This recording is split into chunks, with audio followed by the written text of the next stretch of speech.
जैसा आप सब जानते थे 52 जीएसटी काउंसिल के अंदर ये डिसाइड किया गया था कि गवर्नमेंट जो है वो एक एमनेस्टी स्कीम लेके आएगी विद रिगार्ड टू अपील। तो हम लोग काफ़ी बेसब्री से उसका इंतज़ार कर रहे थे कि वो एमनेस्टी स्कीम जो है वो क्या है और किन किन सेक्शंस को करेगी। तो कल 2 नवंबर 2023 को गवर्नमेंट ने नोटिफिकेशन कर दी है। उन नोटिफिकेशन की कॉपी भी आप इसमें देख रहे होंगे। इसमें फ्लो चार्ट भी बनाया हुआ है, उसको भी आप स्टडी कीजिए। उसमें साफ लिखा हुआ है कि जो ऑर्डर सेक्शन 73 और 74 में पास किए गए होंगे और वो ऑर्डर 31 मार्च 2023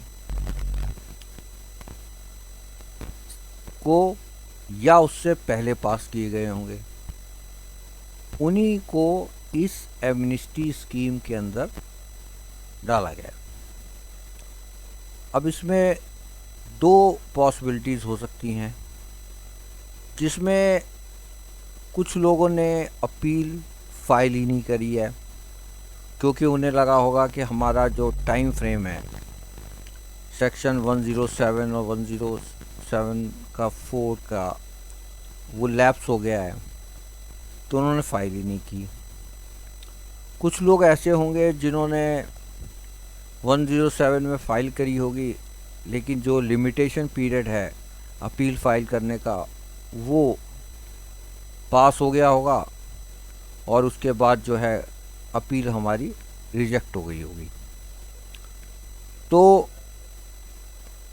ये दो कारणों की वजह से हो सकते हैं, तो आप जो है अपनी अपील को फाइल कर सकते हैं।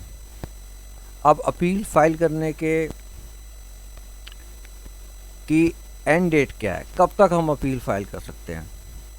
तो गवर्नमेंट ने डेट दी है 31 जनवरी 2024 में तक आप कर सकते हैं और इन दी फॉर्म APL 1 के अंदर आपको फाइल करनी होगी। अब बात आती है कि भाई अपील हमने फाइल करनी है, हमारा जो डिस्प्यूटेड अमाउंट है या एडमिटेड अमाउंट है उसका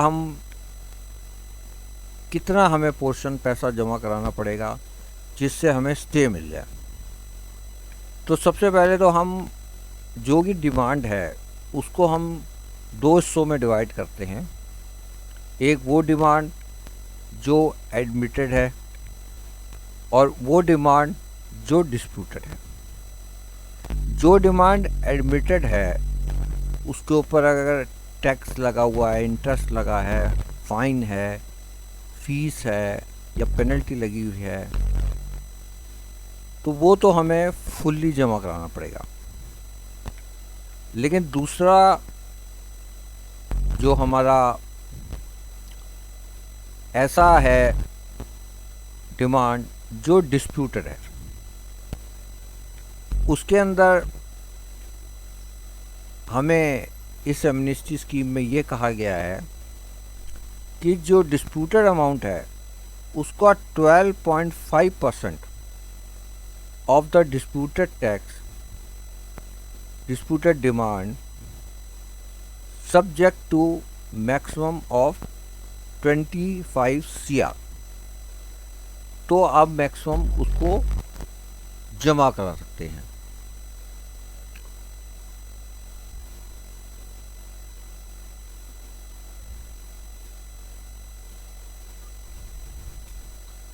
अब इसमें दो चीज़ें डिस्प्यूटेड टैक्स में सारे लोग सोचते होंगे कि हम तो उसको DRC 03 के थ्रू इलेक्ट्रॉनिक क्रेडिट लेजर से इसको पे ऑफ कर देंगे। तो इसके अंदर यह है कि भाई हमारा जो अमाउंट है 12.5% जो हमने जमा कराना है उसमें 20% तो हमें जो है, जो 12.5 का है, वो इलेक्ट्रॉनिक कैश लेजर से जमा कराना पड़ेगा, और बैलेंस हम इलेक्ट्रॉनिक क्रेडिट लेजर से जमा करा सकते हैं थ्रू DRC 03।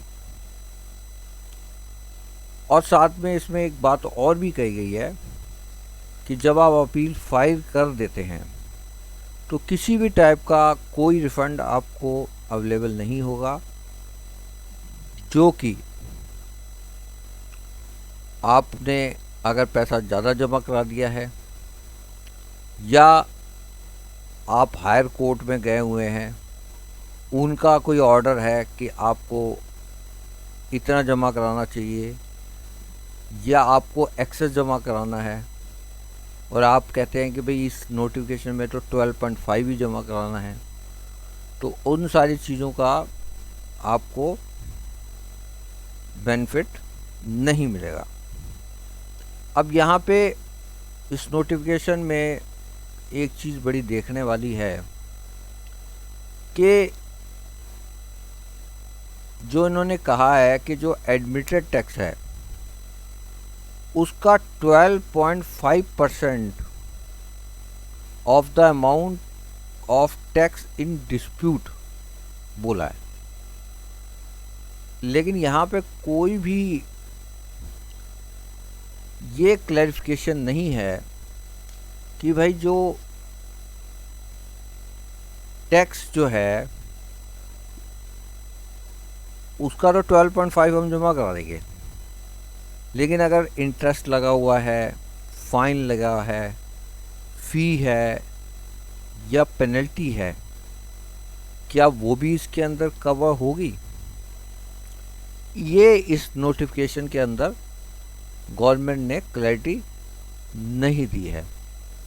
तो ये एक मैटर ऑफ रिडर्सल रहेगा, जिसको हम गवर्नमेंट अथॉरिटीज़ से पूछेंगे कि भाई आप हमें इसका क्लैरिफिकेशन नोट दीजिए कि जो आपने एडमिटेड टैक्स का 12.5% बोला है, वो एक्चुअल में जो टैक्स है उसके अंदर ये इंटरेस्ट, फाइन, फ़ी, पेनल्टी वगैरह सब कुछ इंक्लूडेड है या नहीं है। Thank you. आपका दिन मंगलमय हो। धन्यवाद।